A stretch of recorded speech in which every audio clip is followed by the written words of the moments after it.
as we had spoken about before, we're in this place now where we are seeing what is this consciousness? What is this consciousness that we talk about? And can we know it by the ego?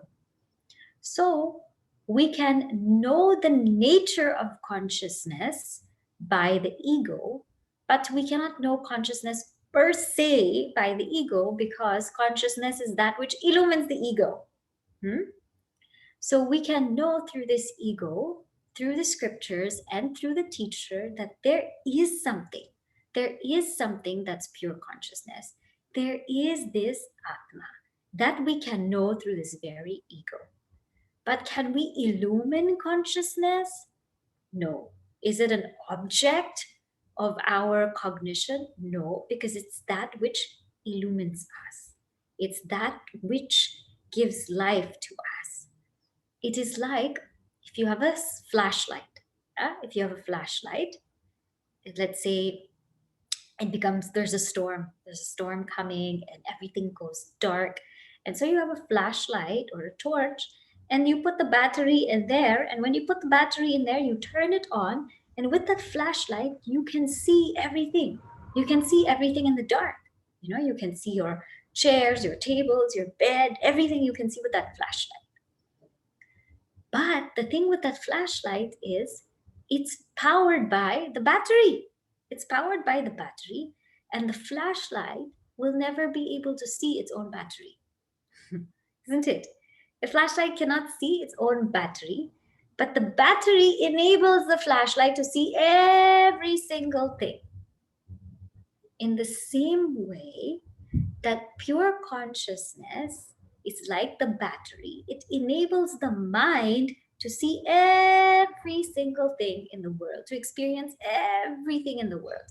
But just like the flashlight will never be able to know the battery, the mind will never be able to know that consciousness, because consciousness illumines it. Okay, so this point is clear, right? Now, we go on a little bit further. So we said that there is something called Atma. There is something called Atma. We might not have heard of this term before. That's okay. Atma just means the self. So I'll just share with you where we are so it becomes easy for you. Here, we have come to this level where, who am I? Atma. Okay? That which is beyond the Panchakoshas or the 5 sheets, and we went through this in detail, that which is different from the Shariratraya or 3 bodies, that which is the witness of the Avasthatraya or 3 states, and that which is of the nature of Sat, Chit, Ananda, that is called Atma or the self. And so far we have seen all of this, and we have seen what is Sat, and we have seen what is Chit. What is Sat is that which is changeless in us. So many things, our bodies, our minds, our intellects, our egos, everything is constantly changing in and through our personalities. But there is one changeless bit that's there, and that changeless bit is called Sat. It's a changeless presence, which can never be negated. It's always there. It's always there, and it's a changeless constant, and it can never be negated. Unlike you and I, right now we're in the waking state, but when we go to the dream state, we're gone. A different name, a different kind of body, a different thing takes over. So Sat means that changeless, constant presence that cannot be negated. That is called Sat. Now, what else about this changeless presence? This changeless presence is an awareness, so therefore called Chit. It is consciousness. It is an awareness. It is not an act of being conscious of something. It's just a simple awareness. And in that simple awareness, everything happens. Just like in the presence of the sun, everyone is woken up to action. At least most of us are woken up to action. The presence of the sun, everybody goes out and does their work. But the sun It doesn't say, I'm shining, I'm burning. It's its nature to shine, to give heat. In the same way, in the presence of consciousness, everything functions. The mind thinks, the intellect thinks, the eyes see, the ears hear, the nose smells, the body moves. In the presence of consciousness, everything moves. But consciousness is not making us move, it's in its presence, everything happens. And that's its nature. So we see that it is Sat, it is changeless, and it's a changeless awareness. Now, so this far we have seen. Now the question might come is, if there is this changeless awareness, if we are this changeless awareness, why would we want to know it? Why would we want to know it? And why have this journey in life to even understand this? The answer is, it is Ananda. It's the seat of bliss. That's why. And how it's Ananda, I will give you a little bit of an illustration and then you will see. Imagine that you are in this vast ocean. Imagine you're in this vast ocean, and this vast ocean, the tides are going up and down, up and down. Some days it's low tide, some days it's high tide, some days it's storming, some days the current is so fast and it just overpowers you. Some days it's slow and nice and steady, and you're in this ocean. And the first time that you go in this ocean actually is you don't know how to swim. So the first time you're just drowning. You're barely able to make it, just drowning because this ocean is so overpowering. And slowly, slowly, you meet someone who helps you. And from that stage of drowning, you learn how to doggy paddle. You're barely able to make it in this ocean. You're doing that doggy paddle and floating and gasping air. Whenever you can gasp air, you gasp air and you're paddling and paddling and paddling. And after some time, when your muscles get a little stronger paddling, then you learn gradually how to swim. And when you learn how to swim, then you really say, ha, I think I can survive in this ocean. Earlier, it was just really, really tough. But when you start to learn how to swim and do different strokes, you say, I can survive in this ocean. And so this person who is with you says, that's great that you can swim, but you know, the truth is, you don't have to be in this ocean. You don't have to be in this infinite, vast ocean all the time. And you say, what? You know, because you get tired also. How much can you swim every day? You know, just to do 20, 30 laps. We're tired. Just how much can you swim? So this person says, go north, swim towards the north, and you'll find something there. And so you swim towards the north. And what do you find? You find a lighthouse. You find a lighthouse. And you go up and climb that lighthouse. And you, from that lighthouse, from the top of that lighthouse, what happens astonishes you because you see the entire ocean. You see the entire ocean. You see it. You see it go up. You see it go down. You see the waves breaking and crashing. You see everything. And though you see everything, you stand apart from it. You're not part of it. You're not there swimming in it. You're not there getting caught up in it. You're standing apart from it. Standing apart, you're able to witness everything. But yet in that witnessing, there is complete freedom because you're not going up and down with the waves. You're completely apart from it. That freedom of being apart from this whole world, that freedom is called Ananda. That freedom is called bliss. That's Ananda. So if you take this whole example, it's a metaphor, right? So this person who is swimming, or first the person's drowning. Person is drowning, which means they're in tamas. Because when we're in a tamasic state of mind, we drown.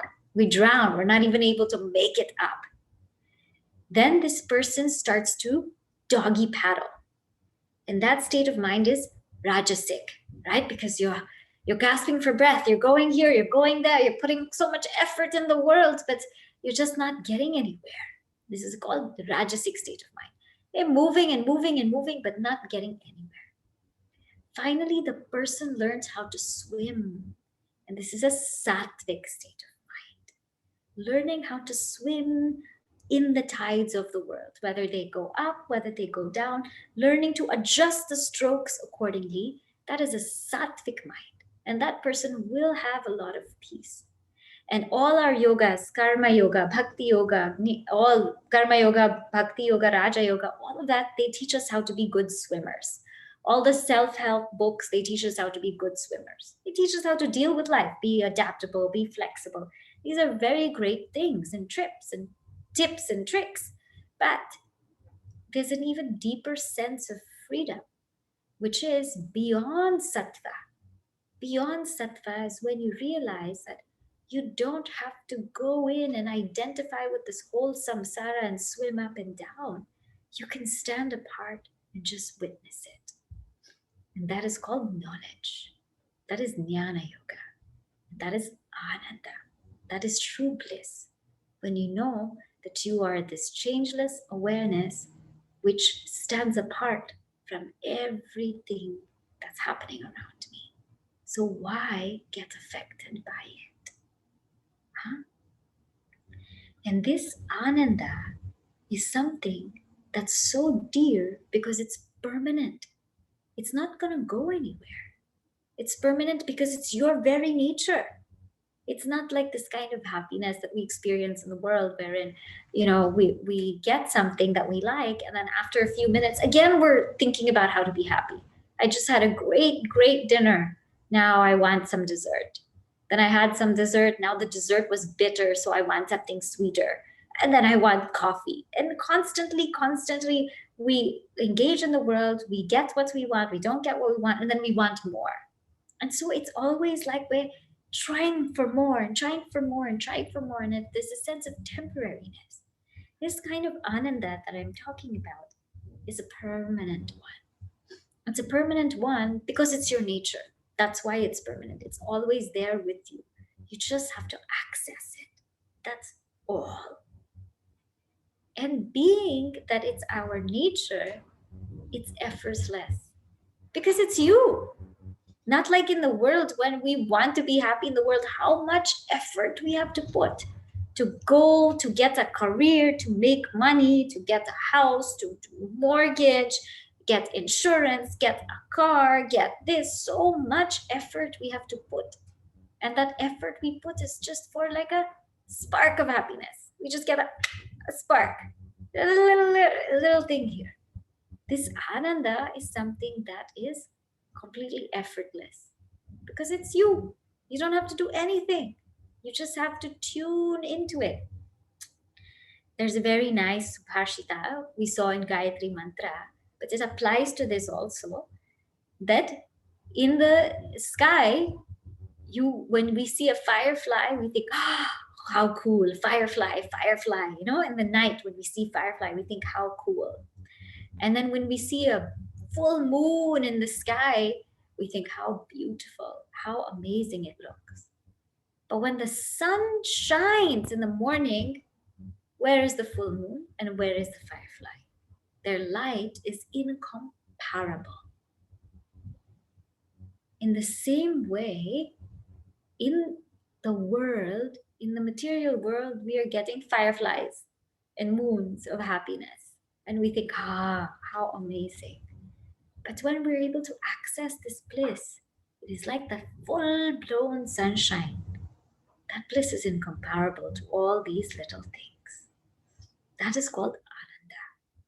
It's permanent, it's effortless, and it's independent. It's not the bliss that we have in the world. It depends. If a certain person smiles at me, then I'm happy.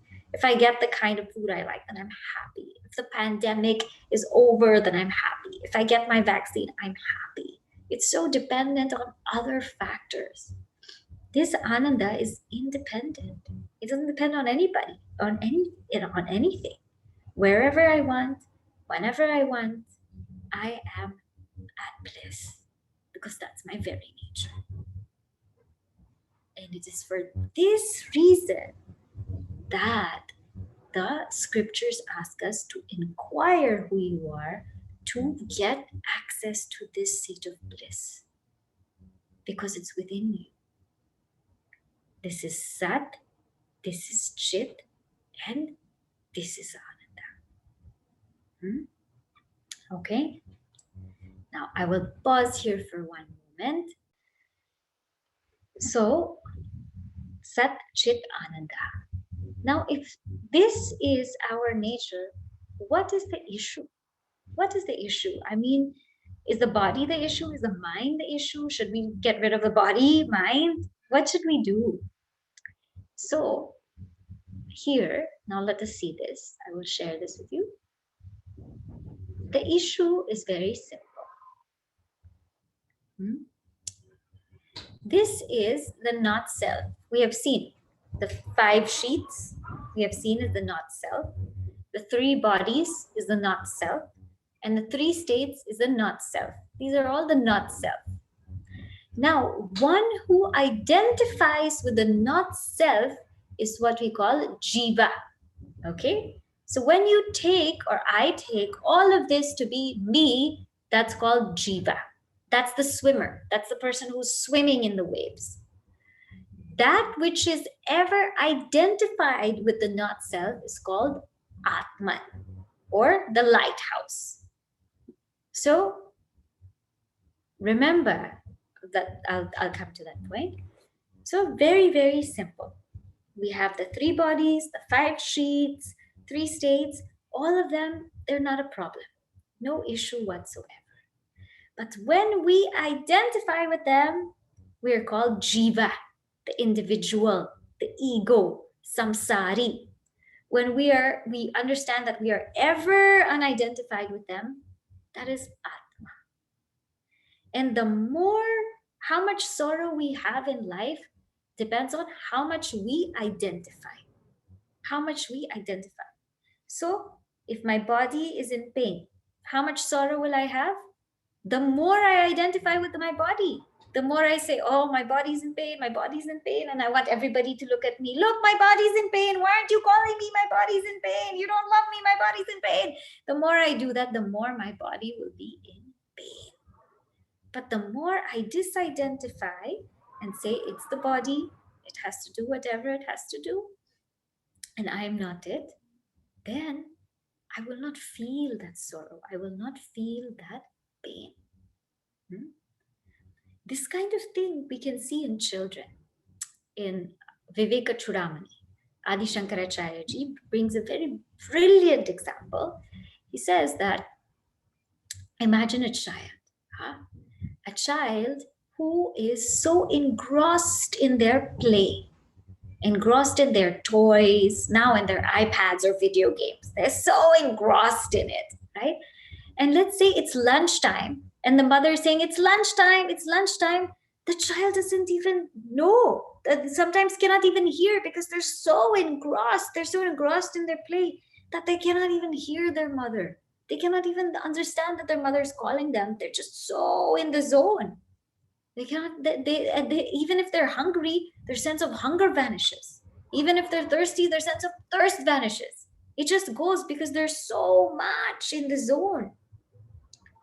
In the same way, those of you who are from Bharat, you would have remembered back in the day, where very young, you're all playing cricket, or here also you're playing soccer, basketball, whatever, you're into a sport, and it's really hot outside. It's just scorching hot. It's really hot. And you're playing a sport, and you're with all of your friends, all the girls, all the boys, all of your friends, and it's lunchtime passed. But still, everyone's so engrossed in the game. Nobody's feeling hunger. Nobody's feeling thirst, because they're so much enjoying the game. Sweat is dripping, it becomes 3 hours, 4 hours, and you just lost. So like that, how sometimes we do or we are able to disidentify with hunger, with thirst. We are able to disidentify with our bodies. Athletes also, when they're so engrossed in the game, sometimes they get hurt, they fall, but they get up and they keep playing, they keep playing, they keep playing. They forget that their leg is hurting. Then after the rounds or wherever there's timeout, then they get rushed into the hospital, you know? So, the very fact that you and I have these experiences wherein we disidentify from our own hunger, our thirst, our body, our mind, we have these experiences. And so, in the same way, one who is able to disidentify from all of this and just revel in the self, they also feel that sense of bliss. They also feel in the soul. That is called Atma. That seat where they're in, that seat is Atma. Okay, so there's what we call Jiva, there's what we call Atma. Okay, now I'm going a little bit further. All right, this much is clear so far? Yeah. Okay. All right, what is the soul and how is it related to our consciousness? Okay, soul, when we talk about soul, that word is for Jiva. So I'm using the Sanskrit words Jiva, Atma. Atma is what we call the self. Jiva is what we call soul. So if you want to translate it in that way, you can. Okay? Does this make sense? Yeah? So soul is not Atma, it's Jiva. Okay? In this context that I'm saying. All right. Now we go a little bit further. So we've understood the individual Jiva and Atma. Now we will come to this term called Brahman. Oh, we hear this term called Brahman. We hear this term called Brahman. What is that Brahman? And what is this term that we call Isvara or God? So let me show you here so it will become clear. Now, first you look at this side. So conditionings of individuality. So I've just taken the gross body, subtle body, causal body, but you know, it's the 5 sheets, the 3 states. These are called conditionings. Okay, the Sanskrit term is called upadhi. But don't worry too much about all of that. Just for now, conditionings. Identified with them, we're called jiva. Ever identified, atman. Okay, so consciousness plus the individual gross subtle causal bodies is jiva. Consciousness minus individual gross subtle causal bodies is atman. Now we take the conditioning of totality. Entire gross world, entire subtle world, and maya. And maya we will see in the next chapter. Entire gross world, entire subtle world, and maya. That which is associated with totality is called Ishvara. So, associated with the individual is called Jiva. Associated with totality is called Ishvara. That is what we call God. So, God is that consciousness associated with totality. Now, that which is unassociated, ever unassociated, is Brahman. So, from here we see consciousness plus total gross subtle causal bodies is called Ishvara or God, and consciousness minus total gross subtle bodies is called Brahman. So, this word Atma or Atman is consciousness with respect to the individual. This word Brahman is consciousness with respect to the total. Atman, Brahman. But at the end of the day, Atman and Brahman are the same. They are both consciousness. They are both one and the same. Okay? So Yes. Y minus gross subtle causal body from consciousness. Okay, I'll explain. So when I say plus and minus, this is what I mean. Plus means, in terms of Jiva, consciousness plus gross subtle causal bodies means identifying, that Jiva is identifying with the gross subtle causal bodies. Who is identifying? The Jiva is. So that plus means that the Jiva is identifying with the gross subtle causal bodies. It's there and the Jiva is completely identified. The minus means there's no identification. So the minus means that doesn't mean that there's no body, there's no mind, there's no intellect. It means there's no identification. And when there's no identification, that is Atman from the individual standpoint. Okay?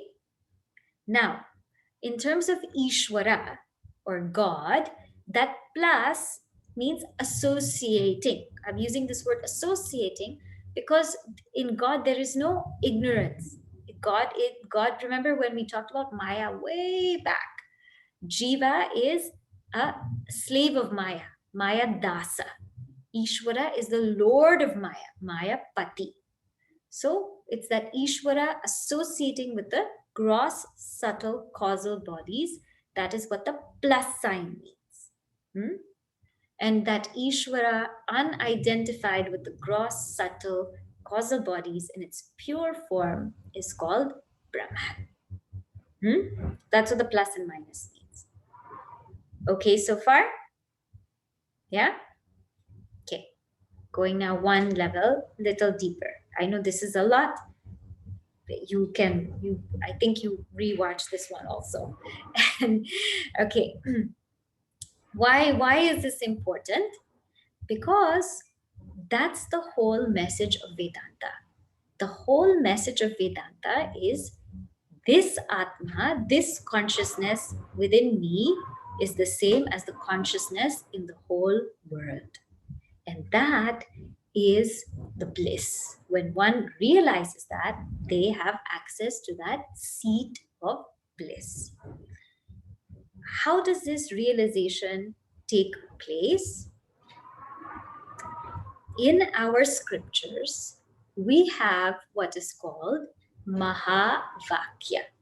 Okay? Mahavakya. Mahavakya means great statements. Maha means great. Vakya means statements. We have these great statements in our scriptures. And what scriptures? In our Upanishads. So our Upanishads, there are authoritative texts, and they contain these Mahavakyas. What do these Mahavakyas say? So there's a very beautiful story, very, very beautiful story. There's a student who goes to the teacher.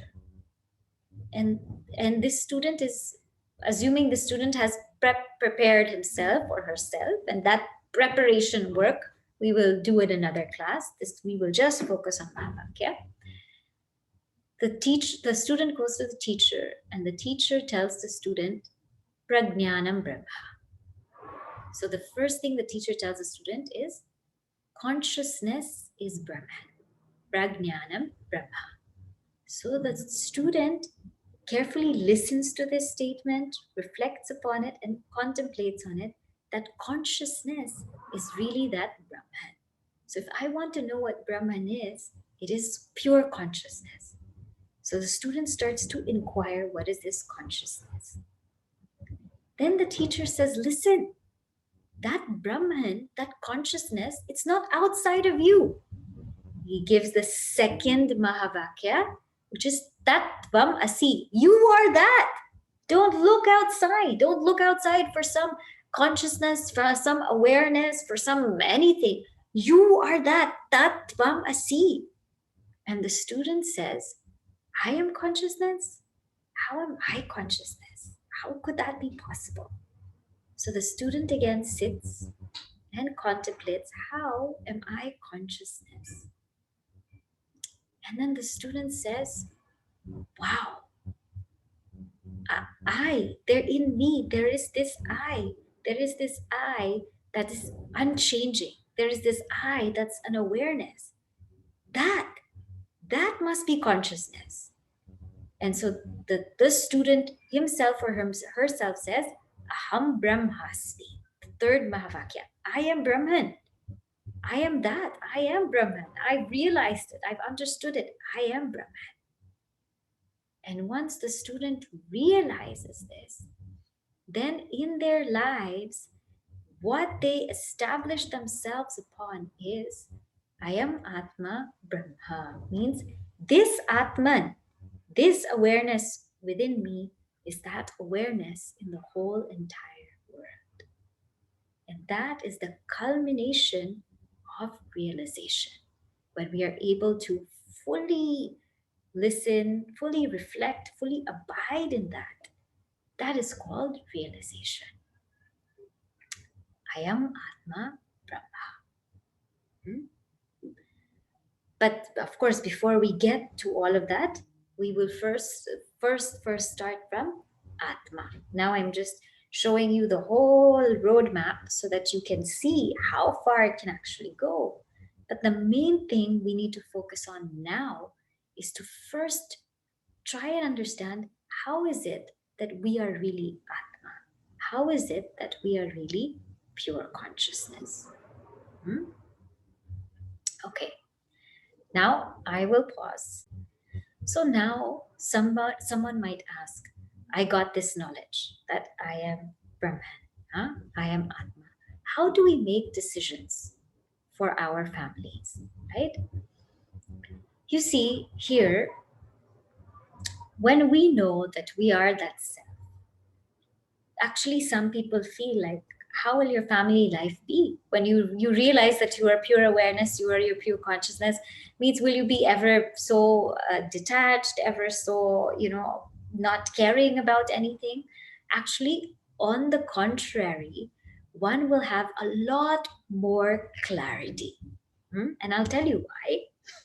See, every day we have lots of things with our families, what to do with our families, whether we should move. Some people are thinking whether we should move to another place because, we don't know how long this will go on, whether the children should be in school or should they be remote, or whether we should change careers, how should we live our life. All of these decisions come to a family. Now, regularly I become very attached to these decisions. I become bogged down. I become disturbed that all of this is happening. So many things are going on.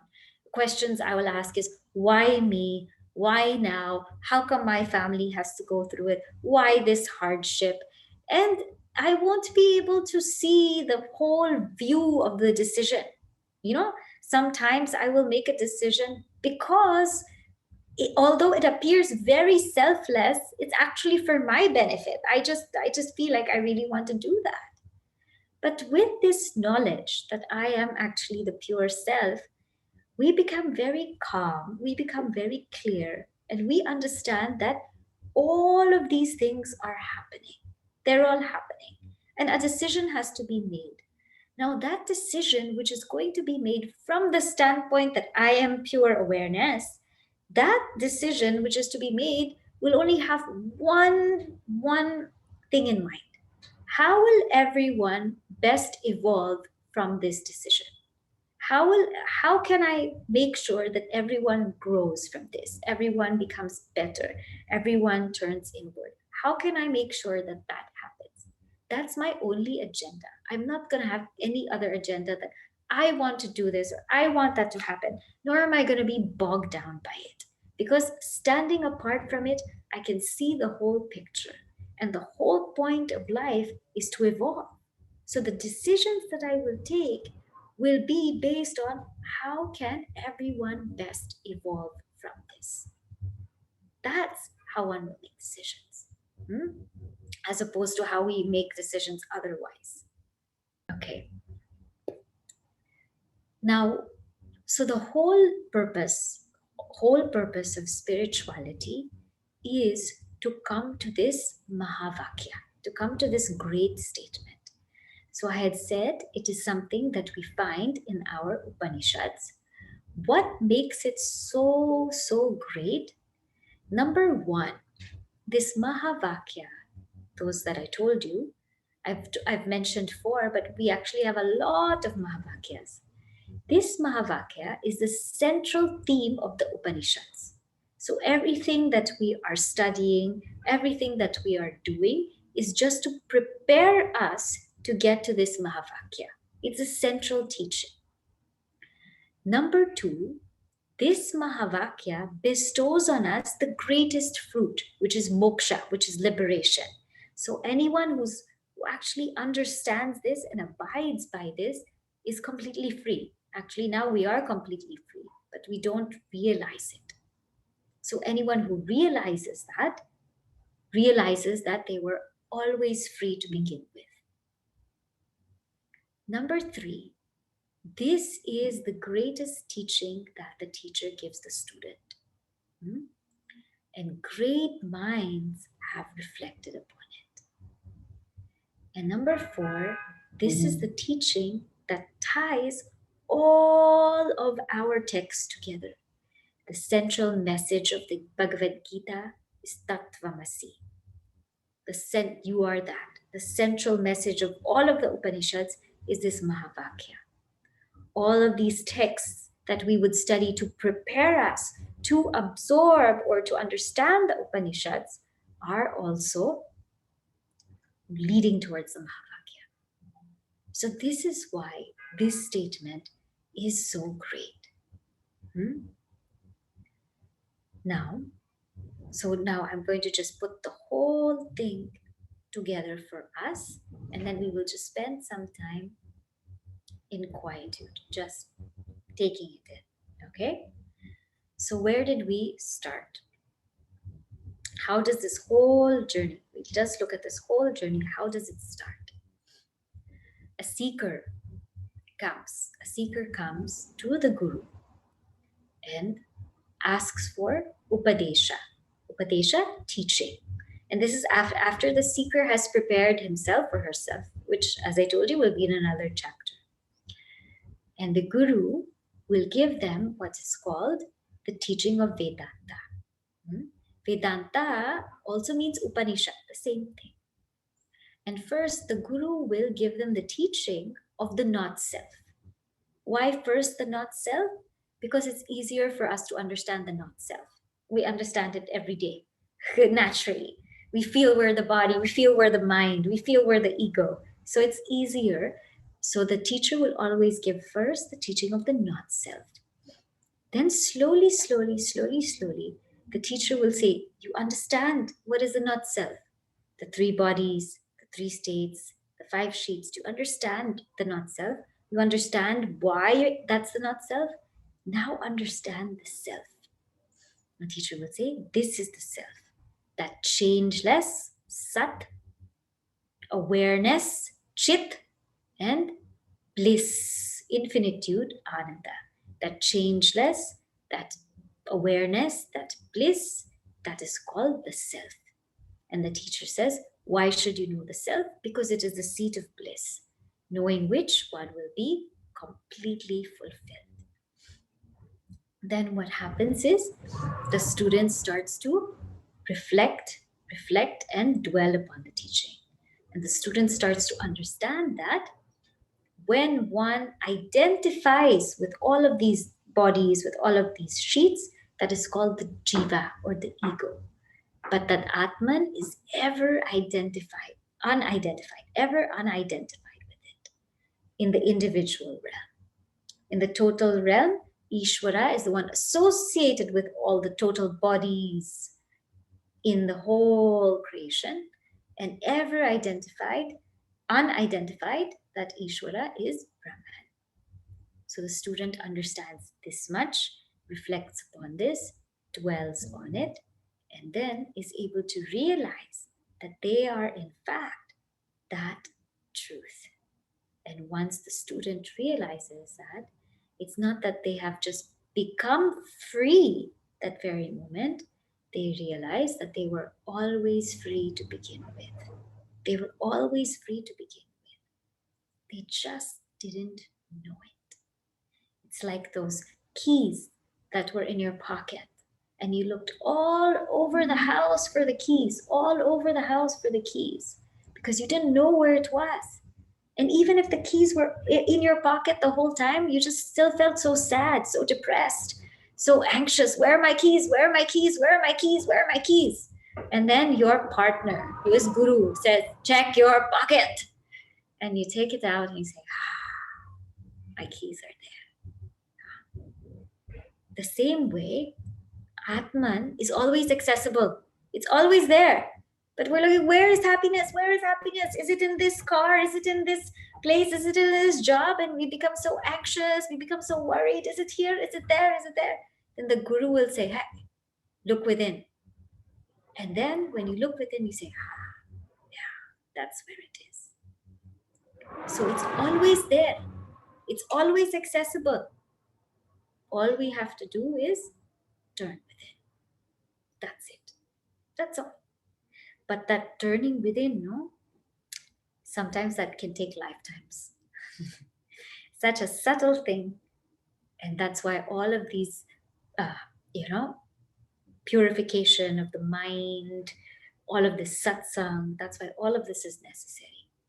Because it takes some time to really turn within. To me, it feels a little scary to think that we need to stop swimming. Don't take the swimming as you need to stop swimming. It doesn't mean that you have to stop swimming in the ocean. All it means is you are watching the swimmer in the ocean. This example has its limitations, but it's not that you stop swimming in the ocean. It just means you're ever watching that swimmer in the ocean. So, for example, there is this notion that when someone realizes the truth, what happens? Do they just become lifeless and dull and they just are this awareness and presence? No, they go out into the world. They go out into the world. They work, they serve, they love, they give, they do whatever it is. They eat also, they sleep also, they do everything. But with that awareness.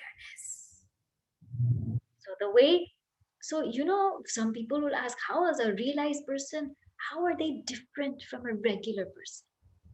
Very beautifully in Panchadashi says, just like a regular person eats, realized person will eat. They'll sleep also. They'll learn also. They'll study also. Some of them will work also. Some of them will earn also. They'll do the same things as just a regular person. But with that awareness that they are the self. A regular person will do it without that awareness. And that is why there is freedom in their movement. Gurudev puts it very nicely. Moksha is not freedom from action. It's freedom in action. So you will notice a grace, a charm, a beauty in the way they do things because they're ever unattached. But in the way we do things, there's worry, there's stress, there's tension, there's so many, many, many emotions that we get bogged down with. When carrying out a duty, someone gets carried away, then how to bring them back to the self? This teaching. Come back to this teaching. Whenever you see, when we identify with our children, with our spouse, we think that that's showing care. It is not showing care because we are going down with them. If my spouse, if my child is suffering, is feeling very sad, feeling depressed, and I become depressed also, I become depressed, I become sad. Now, how are you going to help that child? So the best way to help that child is to stand apart and say, okay, you be there for that child and lift that child up, not go down with that child, isn't it? Some people, when they go for some person has died in the family, what happens is one person's crying, everybody cries, who will lift them up? The person who has knowledge has to always be the person who sees, who is compassionate, but who doesn't go down with everybody, who brings everybody up. But no, don't say now you are Atman and all that. Not that way. Just be there. right? So when doing our duties, we get carried away. Stop, pause, come to this knowledge that you are someone you are divine, you are free, you are consciousness, you are awareness. Come back to this knowledge. And hence the importance of having access or grounding of this knowledge every day. Every day. That's why people meditate every day, people study every day to get their grounding. Hmm? The more grounded we are in this knowledge, the more we can soar. Okay? Is that clear? Yeah? Okay. All right. Anything else? Hmm? Okay. So we will just spend a few moments just in silence, just contemplate on this. Let it sink in. I don't want to do more. Let this just soak in. So just sit straight, close your eyes for a few moments, and just take a deep breath. Take a deep inhale, exhale, inhale, exhale, inhale, exhale.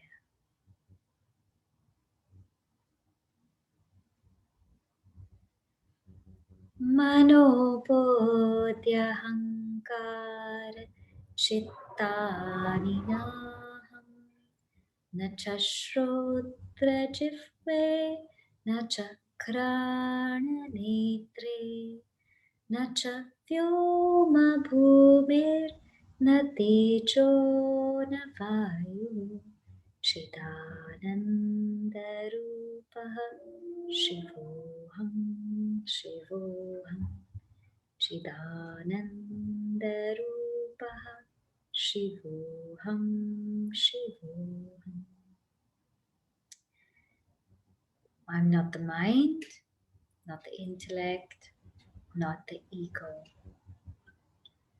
not the hearer, not the taster, not the smeller, not the seer, not the body, not the five elements. I am that which is pure awareness, ever auspicious. Just spend a few moments thinking about this.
Om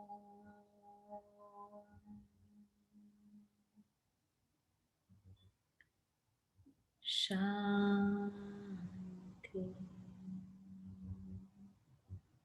Shanti Shanti.